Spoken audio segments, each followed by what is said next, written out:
Well, welcome to Right Size Your Life, the virtual program produced by the Southern California News Group in conjunction with the Bay Area News Group. And we're here to help you simplify, organize, and beautify your home to live your best life now. I'm Sam Dunn. I'm the senior editor for premium content here at the Southern California News Group. And I want to say thank you to our Reader Reward subscribers for attending our virtual programs and supporting us in every way. By the way, if you are a Reader Reward subscriber attending today, you're automatically entered to win a $50 gift card for Amazon. Susan Fisher was our last month's winner. Congratulations, Susan. We hope you are not buying more stuff. Anyway, if you're not a subscriber, why aren't you a subscriber? Please become a stakeholder in local journalism. It's important now more than ever.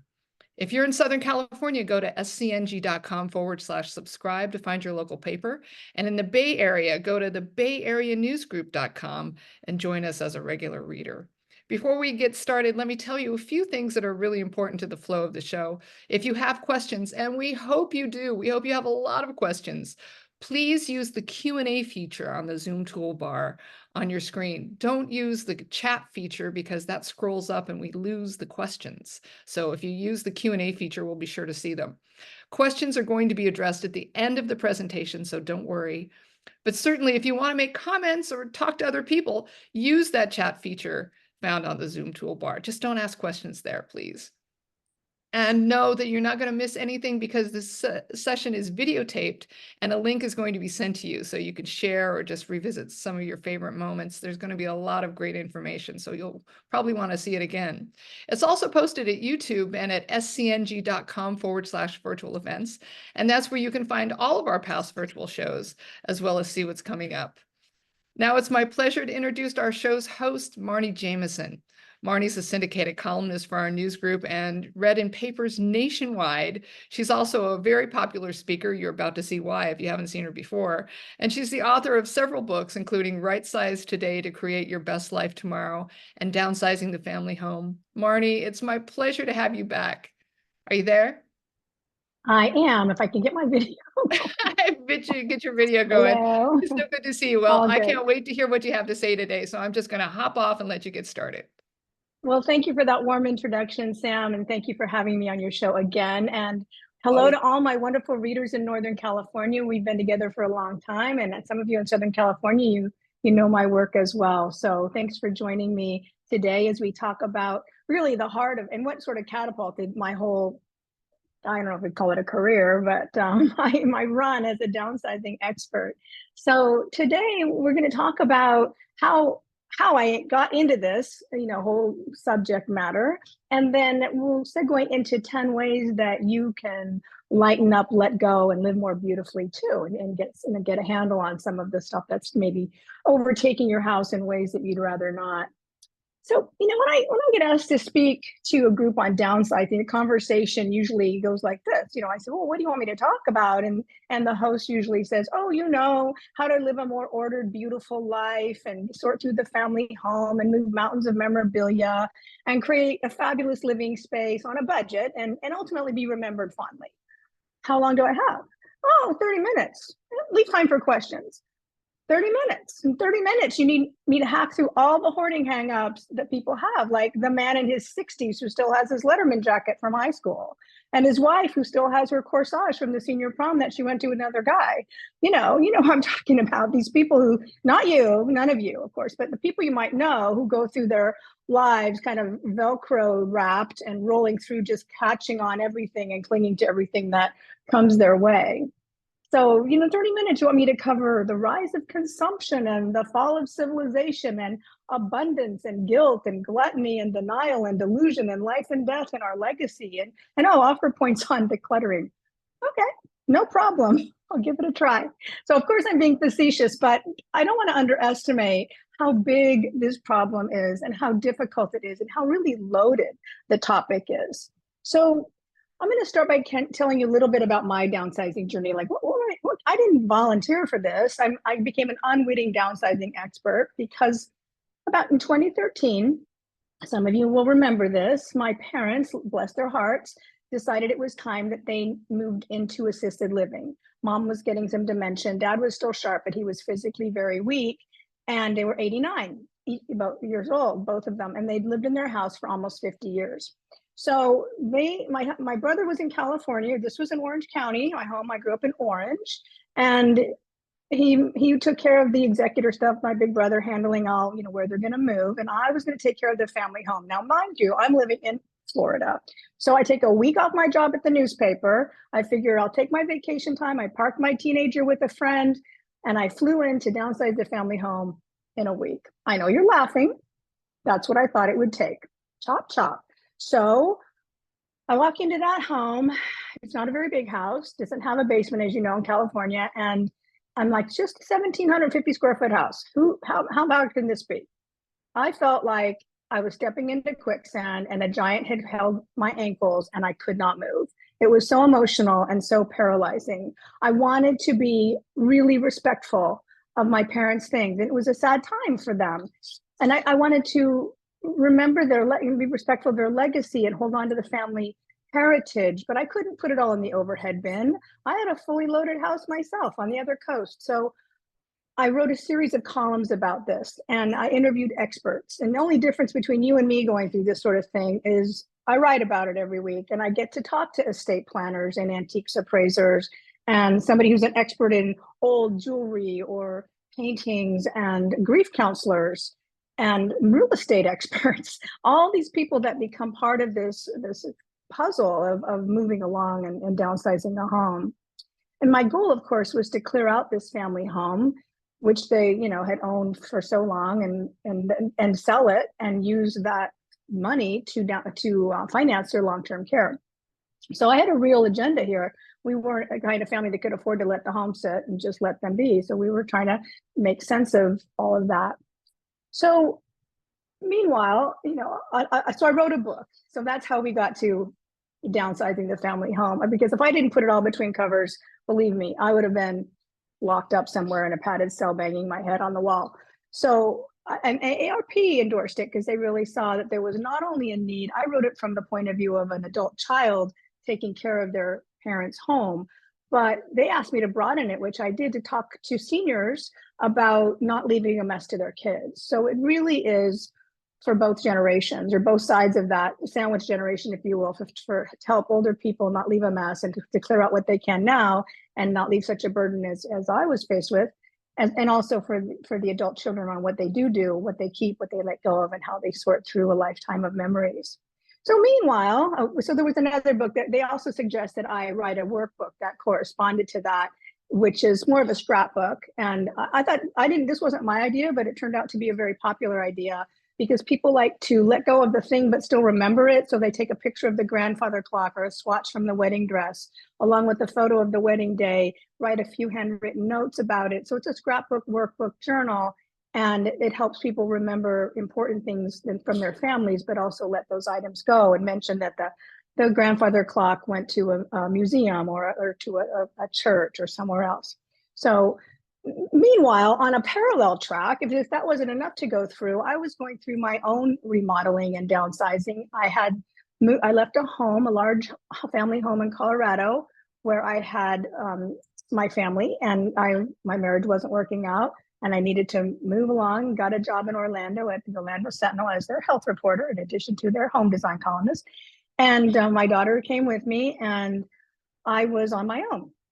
And I didn't really love what I could afford home-wise on a journalist salary. And I fall into this interesting world of, I became a live-in home stager. I lived in high-end homes and I decorated it with my furniture to help them sell. These were challenged properties that the owners were having difficulty selling for one reason or another, often because their houses were cluttered, they looked like heck, they didn't know how to design them. So I, used my furniture and help them look nice. And the better job I did, the faster the house sold and the sooner I was homeless. So it was really not a good incentive to do a good job, but I did my best. And I lived in 6 houses in 4 years. That's a lot of moving. So all to say, I had downsized. I had already moved half my stuff from the Colorado home, left the other half with my ex.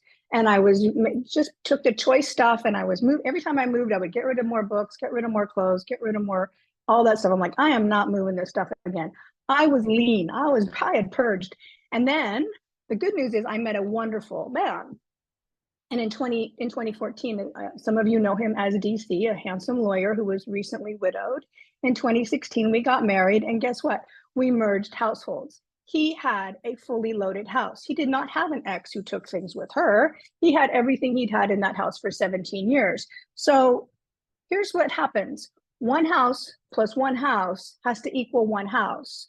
We each had to lose half a house. Well, actually, I thought he needed to lose 3/4 of a house because I'd already done my work, right? And so he kept saying, why are we always getting rid of my stuff and your belongings get to stay? I'm like, well, I've already done the work. So it was also a style thing, like, honey, I love you, but your stuff, not so much. So it was a process. And I wrote another book, which we don't have a slide of, but it was Downsizing the Blended Home When Two Houses Become One. And then, as you heard, I wrote Right Sizing and a book about legacy leaving, with what to do with everything you own to leave the legacy you want. So all of these life transitions are the clearing out of the home, the serial moves, the remarriage, the blended family that I mentioned. We now are a blended family of 5 grown children. The question of where to live in retirement comes into play, and interviewing experts about all of it made me this unwitting expert on downsizing. So that's why I have your attention today, I hope, and I have a few things to say on this subject, and I have been writing about it and speaking about it because it resonates so much with so many people on so many levels. So why is it such a hard task? And I think that's where we really get to thinking about what is stopping us. And I'm simply put, sorting through a household makes us face our own mortality. It makes us look at the passage of time and life and death and where we've been and where we are in our lives, and successes and regrets. So that's a lot, right? It's a lot to unpack. And if we don't have to face all that, we'd rather not. We'd rather just watch the next Netflix series and keep this all in the background, right?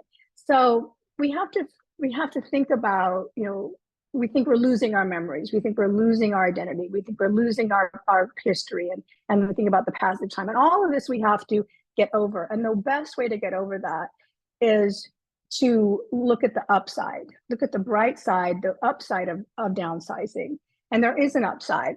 Maybe the next slide, Julie.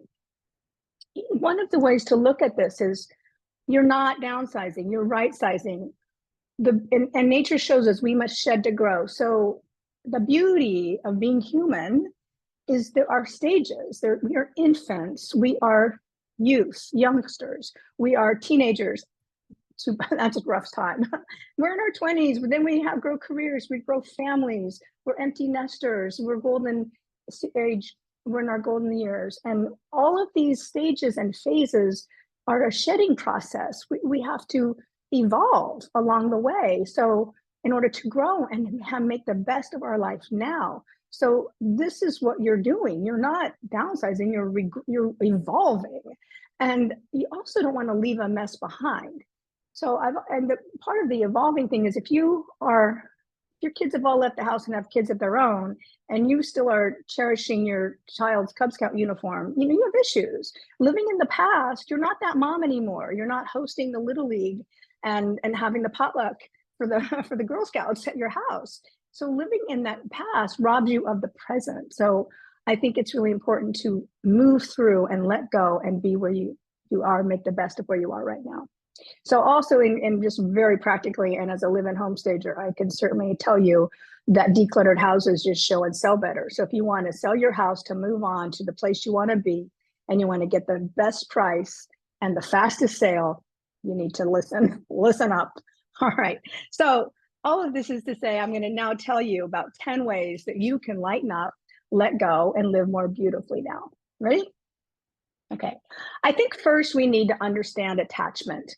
What makes us cling to stuff as if our life depended on it? Well, it's not a weird thing. It's baked into us as humans. When we're very small, if you've had children, or maybe you remember your own little security object, we get attached when our parents can't be near us and the child needs comfort and your mom and dad isn't nearby, they grab a blanket or they grab a teddy bear or they grab something that makes them feel secure. and they endow it with this it becomes this almost this real thing and this living object, and it's a human nature. It's called endowment, and we never lose that. We get attached to our things because they make us feel secure in this world that's so unknown and so unstable, and so makes us feel so insecure. So this persists, and we just it manifests in different ways. Like for some people, it's women might love their handbag, or gosh, don't take my cell phone, or I'd feel like I was amputated. Men might get attached to their cars. Their people like their clothes. All of this we get endow. Everything we buy becomes ours. It has stories with it. We've worn it to special events, and it becomes endowed with meaning, and we just can't let go of it because of that, until we understand this endowment theory. It's for the flimsy scaffolding that it is. It's just stuff. Finally, if we hang on to the memory and let go of the stuff, we're not any less for that. In fact, we're probably greater because we have more freedom in our lives. So just understand that attachment is a pretty flimsy prop to hang on to, and we can really start to let that go. Next point is to find your motivation. So why do you want a house edit? Maybe you're moving to a smaller home, or you would like to, but your stuff is holding you back. Maybe your current home is just to the point of bursting. You're embarrassed to have friends over. You want to park 2 cars in your 2-car garage. Maybe one would be a goal. You don't want to leave a mess to your kids. Please don't do that. You want to get the equity out of your home. You want to sell it. You're getting married and moving in with a partner, and you need to free up some space. You want order or simplicity, space, or money from a yard sale. All this can happen if you start thinking about what's going to get my engine going so I can attack that linen closet, I can attack that garage. What's going to keep me going? Maybe you've learned that stuff drags you down. And what you don't have to pay for to store or sort through or file or maintain or clean or worry about or organize or insure any of that, or pay for the real estate. In California, that's a lot. If you pay for the real estate that it takes up. So it's important to get in a mindset so you have this motivation and your engines are going, and you start to visualize. You start with the end in mind. Visualize seeing the back of your linen closet. That would be awesome, right? For a lot of you, they're just stuck. You shut the door, you don't even want to open it. Maybe having only clothes that you love, that you feel good in, that flatter you, that fit, that you can go out with confidence in. So start visualizing the end, and that will help keep you going.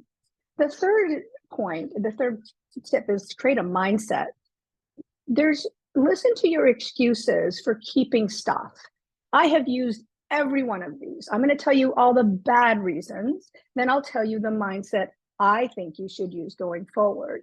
So it's still in good condition. It's still useful. It was expensive. I heard someone tell me the other day that they like to save something because it was cheap. They had gotten 30 pairs of reading glasses at the dollar store for $1 a piece or something. Well, that's also, I guess, a reason people stay, because it was a good deal. It was expensive. So-and-so gave it to me. I might need it someday. I wore it to fill in a special occasion. I'm saving it for my kids. It reminds me of so-and-so, but it was mom's. All of this, right? Have you used those? I have. So now nix all those reasons, because they're not good reasons to hang on to your stuff, and replace those reasons with these 3. Do I need it? Will I use it? Do I love it? Home run if you can answer yes to all 3. But if you can't answer yes to at least one of them, need, use, love, out, it can go. And if somebody wants to ask me, what do you do if you just can't quite let go, but you kind of want to let go? I have an answer for you, but I'm going to get through my 10 tips first, and we can go back to that. The next idea, if this wasn't motivation enough, is to play it forward.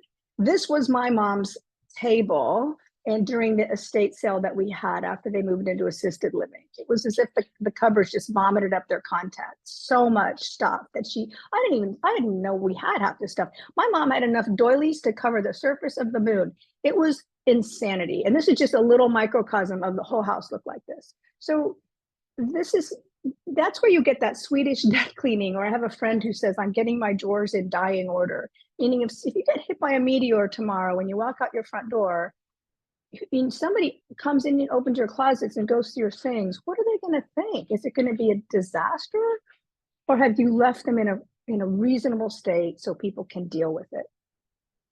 Number 5, this gets me really upset, so I have to take a little breath here. Stop. Don't store, please, people. Now, I know there are a lot of you out there. I think there's 1,000 or more attendees. That means 100 of you, 1 out of 10, has a storage unit. I know. I will not ask for a show of hands. This is very distressing to me. Here are the statistics, which give me hives. The United States has 53,000 storage facilities, not individual lockers, entire facilities full of storage units. 90% of them are full. 53,000 is more than all the Starbucks, McDonald's, and Subway stores combined. And the rest of the world only has 10,000 storage units, storage facilities. We have a problem. This has to end. So it's expensive. It costs on average $2,400 a month or a year to have a storage unit. I guarantee you the stuff in there can't sell for nearly any of that. Sell the stuff, liquidate, put the money in the bank, stop paying for storage, and buy what you need when you need it, or give the stuff to your kids, or give it to someone who needs it, but don't store it.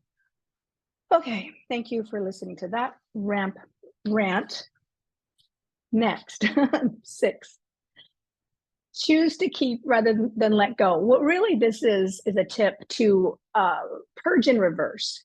Most of us look in our pantries or our linen closets or our clothes closets, and we go, oh, I don't need this, or I don't need that. And we slowly pick out a few things and feel, some virtuous about that. Well, instead, take everything out of the pantry, everything out of the closet, everything out, and buy back only what you would buy again. Just keep only what you would go and get another time, you'd pay money for again. And then you end up with this amazing, highly curated list of items, objects you put back in your home, and the rest can go. It works. You will get rid of so much more if you do purging in reverse. 7. The next trick that really works is pick a number. Things have a way of coming into your house, but not leaving. So establish a shelf that, like, I have a drawer that's just for Tupperware. And once I get too much Tupperware, some of it goes because it gets ratty, and I just keep that drawer for that.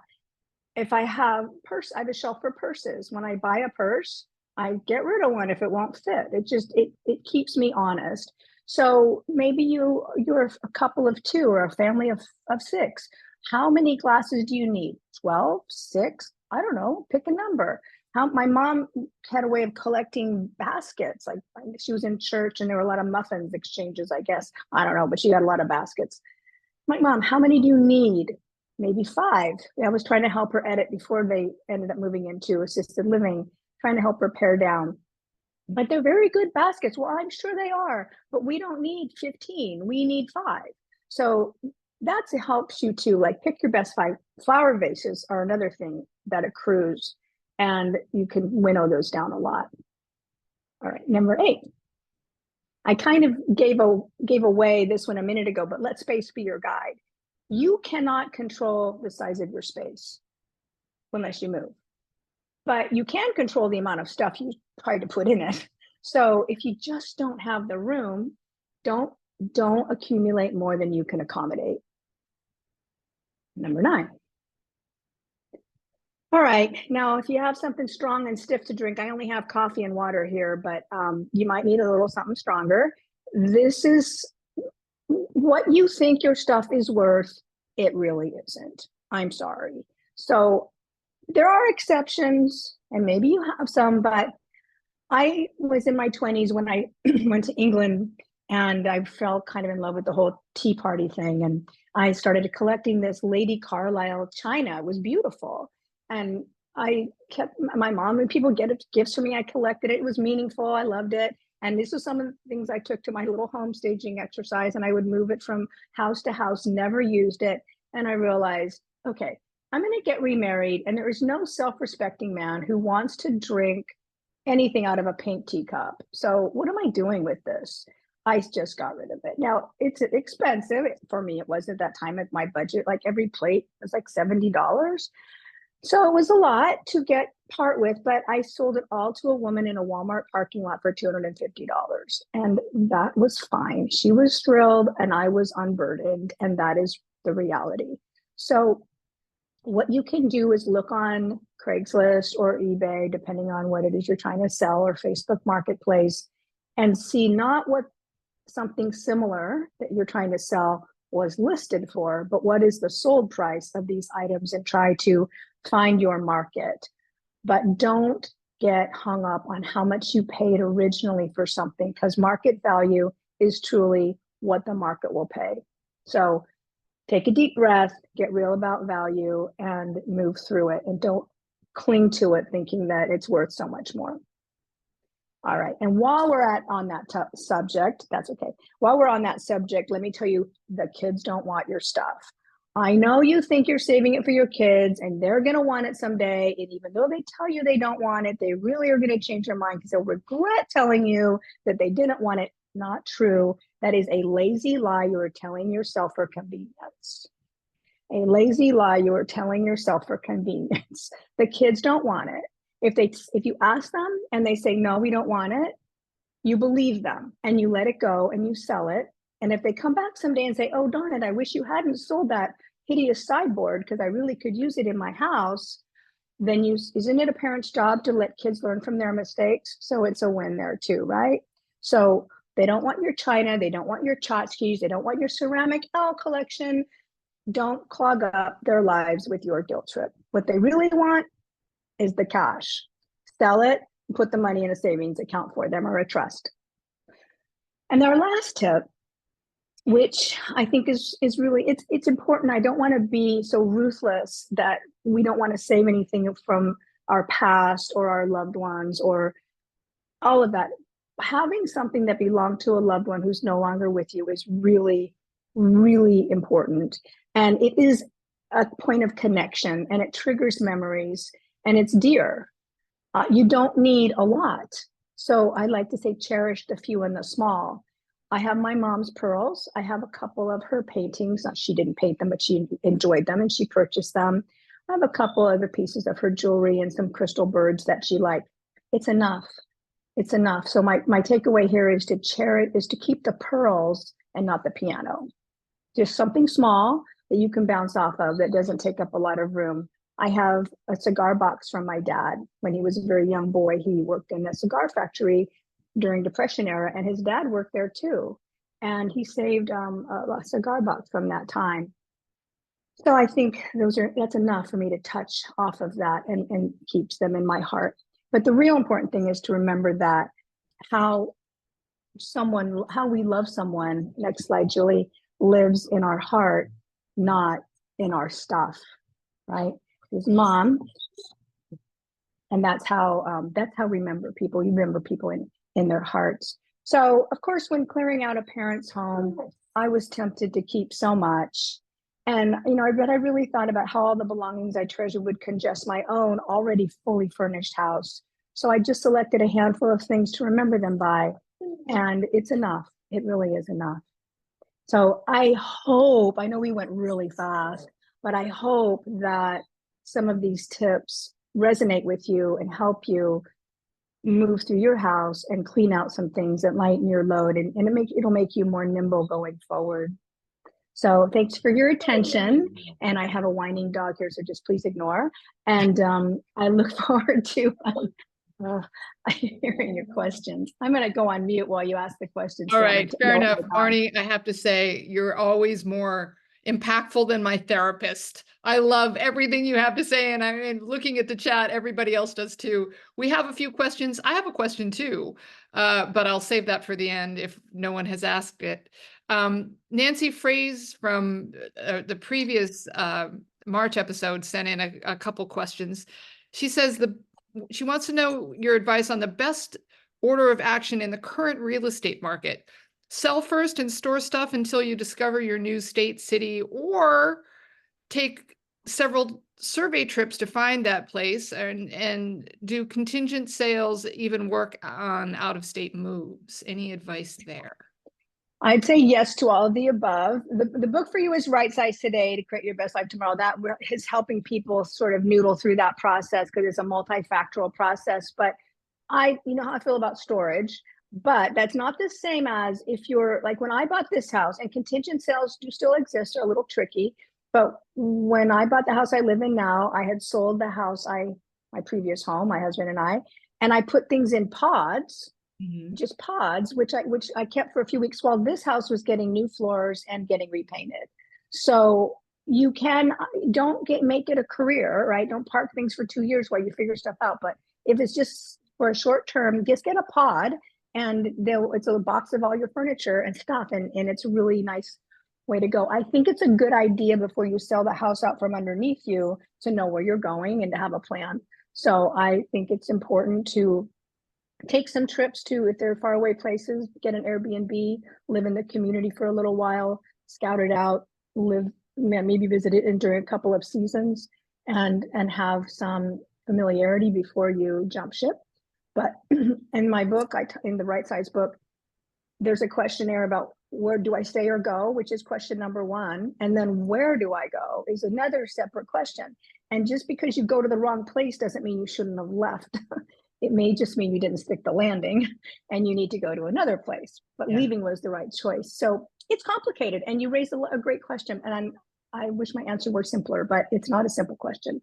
Good luck. Well, none of this is simple, and you do such a great job of articulating it in a way that we can break it down and understand. So more questions from Nancy before we get to the other questions.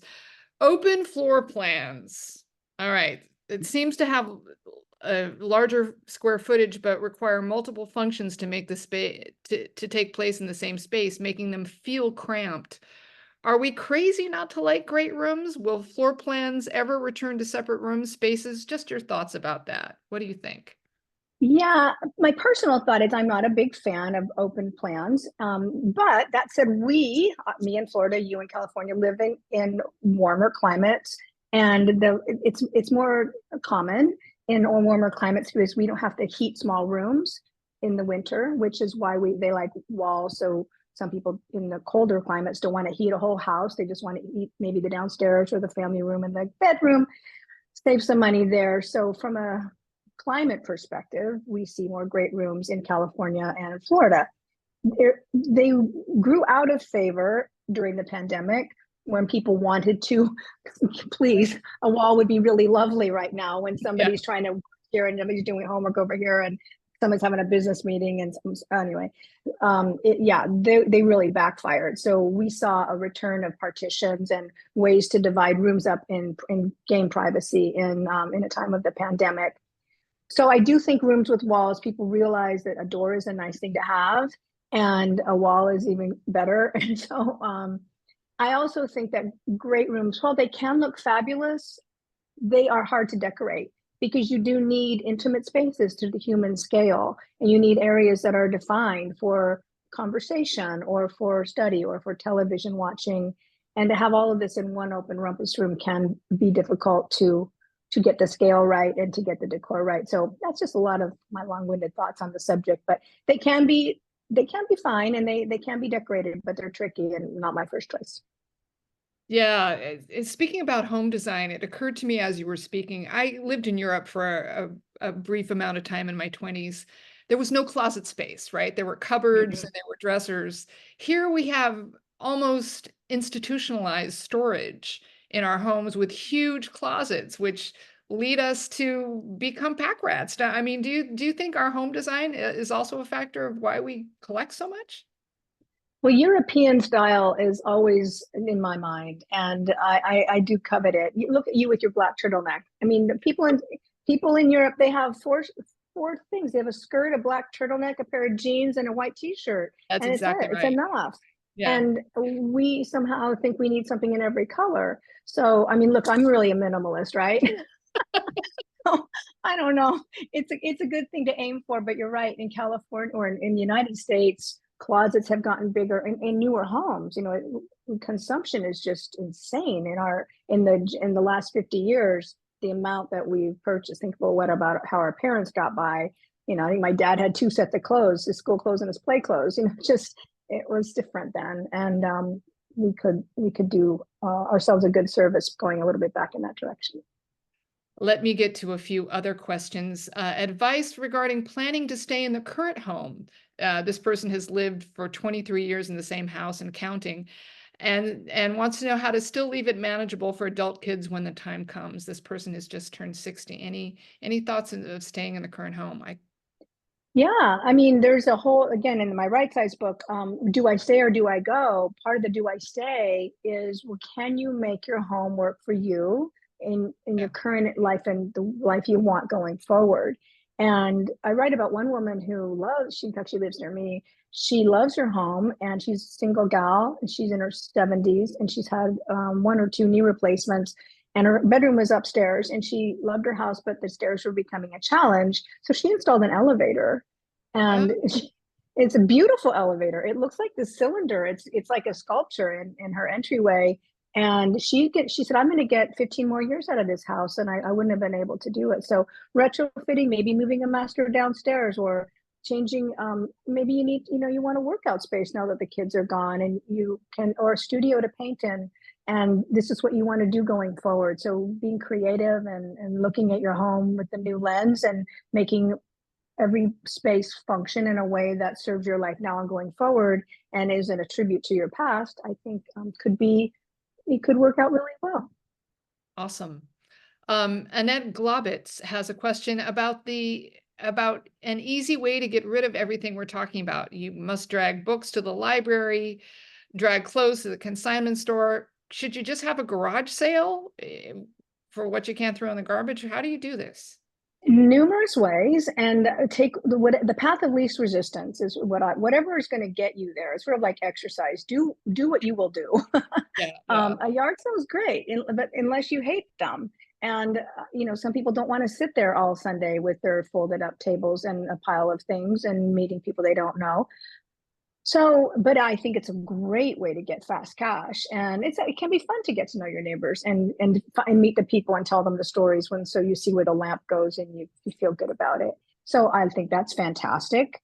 Otherwise, you can have a liquidator if you have a lot of stuff, like especially if you want to move from a 5,000 square foot house to a 1,800 square foot house and you have furniture, you can get a moving concierge to Oh, come in and hire this person who will not your less valuable stuff, but your nicer pieces. Usually she, maybe he, will sell them and take a commission and put in and help market them for you. And I just did it for one item. I had a tapestry I didn't want in my house anymore. I just had it for 30 years, was done with it. And mhm. she found a French dealer to take it and sell it for me. So moving concierge, garage sale, take it all to the Goodwill. If you have the patience, if you have like career clothes can go to women who need, career clothes. There's usually organizations for that. Quilters there was a Worldwide Lutheran Church I learned about worldwide. They need old sheets to make quilts for cold children in Tanzania who are not growing because they're too cold. And also in Ukraine, they are in war-torn territories. They're getting quilts to help these families. So it's a beautiful thing to give your old sheets. They're just hogging up the room to this church group, and they made it like, I think it was like, oh gosh, 50,000 quilts last year and distributed them around the world. So there are meaningful ways. Towels can go to animal shelters to help with the pets there. And anyway, so there are meaningful ways to get rid of it if you have the patience. If you don't have the patience, just take it all to the Goodwill if you can. I think that you just answered beautifully a question from Leanna B, who says, we have tons of doilies, tablecloths, etc., that we are all handmade by grandma, who is no longer with us, and they are gorgeous. How can we possibly consider getting rid of any of those? But there are too few people in the family to adopt all of it. She says they're so conflicted, but I think you've just provided a great answer if those can be used in meaningful ways. Yes, I mean, if depending on what they are, they could go to the quilting people and they could put them into quilts, but maybe you save one or two, make a pillow out of them and give the rest away. But you know, if somebody saved teapots and you have 30 teapots, maybe you just save one beautiful one and you put it in a place of honor and you can let the rest go. But your symbol is still there. I think that's helpful. But yeah, they're just out of vogue, and Right. sentiment is, you know, hollow. Finally, just it's not going to get you anywhere. Your sentimental value and real value feel like they're interrelated, but they're really not. Yeah. Just folks, in case you're not looking at the chat, please do look at the chat. People are lighting it up with great suggestions on places to donate and specific So suggestions. many. It's so great. Georgiana Van Horn had a similar question about tablecloths, but I think we've addressed it. And we're getting a few questions that relates to my question last time about what's behind me, filling my house, books, books, books, what to do with books. I know you had some great suggestions last time. Can you revisit? Yeah, so I love books. Obviously, I write books, so You I write don't books, really right? I don't really want people to throw them all away. But you here's one way to look at it. Newspapers, which I hope you all still get, we have no problem throwing those away at the end of the day, right? Magazines are glorified newspapers, and maybe they hang around on our coffee table another week or two longer because they're pretty. But at the end of the day, we can throw those out too. They're a glorified newspaper. Books are glorified magazines. So if we can just see a book as, think of it as an amplified newspaper with slicker covers, they become a little bit less precious. Yes. So people hang on to books for various reasons, and the least of which is, well, I think I'm going to go back and read it. They may want to look like they're an expert on something, or maybe it's an intellectual thing. They want to show people how well read they are, and they think it's virtuous. But that's a little stuffy. In the world going forward, you know, I've been to medical schools where the libraries have no books. Everything is digital. If you need to take a chapter out on liver cancer, they email you a link, and you open it up and you read it on your laptop. And if there's something that's only published in some archaic thing, you order it and the book comes down on a conveyor belt. It is weird. It is not the library that we grew up with. So books aren't, they're just not as important as we tend to make them. So if you're going to read it again or use it as a reference, keep it. If it's a beautiful coffee table book that you know guests might like to thumb through someday, put it out. But I think if you think about those ways I've just asked you to look at books, then you can let it go. And I also like to keep my fiction, a lot of my fiction books, for friends and guests when they come. So it's nice for them. I always say, look in the library, anything you want, take it. But if it's not a book I like, I would be embarrassed to have. I'd honestly throw them away because I don't want people reading trash. But that's just my personal bias. But trash is the most fun. So Anyway, maybe. kidding, just kidding. We have the sublime and the ridiculous together. Irene Chen wants to know, what about silver serving pieces? What to do with them? Is that something for sale? What? Google Marnie Jameson Sterling Silver. I've written a couple columns on this. And really, a lot of these questions, if you Google Marnie Jameson old books, Marnie Jameson Doilys, you will probably, I've been writing this column over 20 years now. So I've probably touched on it. Great. But it's you know, melt value of sterling can be pretty high. And it's a pain in the neck to polish. So you have to decide if you want the cash or the stuff. If it's sterling silver plate, it's not going to be worth very much. But you can find out if it's truly all sterling, it's going to be valuable. But consider the melt value. That may be worth the cash. Great point. Same And with now gold jewelry, like old jewelry. I'm sorry, Marty, what were you saying? Same with old gold jewelry, jewelry that you may never wear again. If it's real gold, sell it for the melt, and you'd be surprised what you might get for it. And you can put that cash into a bank account or a trust or into a piece of jewelry you'd rather have. Great point. And now for the ridiculous. We have the sublime, now the ridiculous. Joan Wood wants to know, she says, silly question, but if it is damaged, if it's chipped, if it's glued back together, do we just get rid of it? Do we just toss? Mm-hmm. Sorry, Joan. Yeah. And I would add to that, thank you for pointing that out. It is hard because you're like, oh, it's just got this little, it won't be worth much. If it ever was a collector's item, it won't be worth much. But also I learned this from someone, and don't donate anything that wouldn't lift someone up. So if you have a t-shirt that's pilled or stained or torn, or something's missing a button, or a zipper's broken, or if it's not going to make someone feel better in the day, don't, just throw it away. Clothes aren't that expensive, and a fresh t-shirt on someone is so much nicer than your old jogging t-shirt that really needs to go in the rag heap. So true. Thanks, Marnie. And finally, we just have a suggestion from Monica Campanelli. Sorry, Monica, I butchered your last name. I'm so sorry. She says, you spoke about being an expert in where to live in retirement. Please, let's do a seminar on that, she says. So Gladly. Anyway, everybody, thank you so much for these amazing suggestions in the chat. It's really wonderful. And Marnie, it is such a joy to have you on. Can't wait till our last and next time. But that's all the pleasure. Pardon? Thank you. My pleasure. Thank you. Oh, thank you so much. That's all the time we have today. Sorry. We hope to see you again next month for our final episode of Right Size Your Life with Marnie. Meanwhile, please register for all of our upcoming programs and catch up on others you might have missed by going to scng.com/virtual events.